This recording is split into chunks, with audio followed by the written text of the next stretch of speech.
This is all shot on film. If it looks like they're in the sky, they're really in the sky. If it looks like they're jumping through a fire hoop, that's because they're jumping through a fire hoop.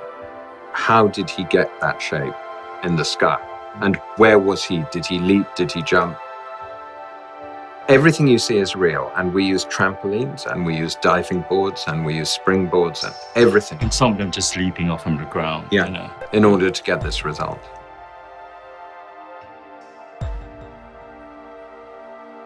My name is Jonathan Anderson. I'm Edwin Lowe. I come from Chinese heritage. My parents are from China. I was born in Malaysia, educated in UK. That was in 1991. We collaborated together. When we first met the Danish gymnasts, we had long discussions with them. They were very open-minded. They saw our earlier new work. They said, why don't we explore? We came up with this idea with them that we would do a series of nudes, like classical Greek sculptures or classical paintings, but based around the four Western classical elements: earth, air, water, and fire. And then over 4 years, we just had this incredible creative kind of explosion of ideas with them.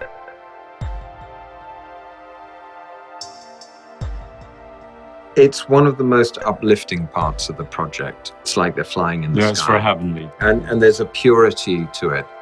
What they're doing with their bodies actually is a reflection of what the sky is like behind them. So where the sky is very gray, they're doing very simple geometric shapes. But where the clouds are so dramatic, then they're doing these incredible, almost ballet in the sky.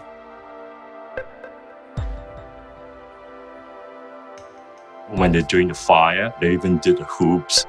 2 seconds before someone was about to run through it, it collapsed. This is really dangerous. And we said to them, look, maybe we shouldn't do this. They said, no, we're going to do it. From very early on, we've been interested in showing the human form, but also what lies inside the human form. Athletes became a particular part of what we do. Athletes are the most ordinary people you'll ever meet, but they're also the most extraordinary people. It really is a window into the human condition, as I said before. We're using it in order to show human dreams, aspirations, physical limitations, and breaking those boundaries, you know, making yourself better than you ever thought you could be, doing things you never thought you could do.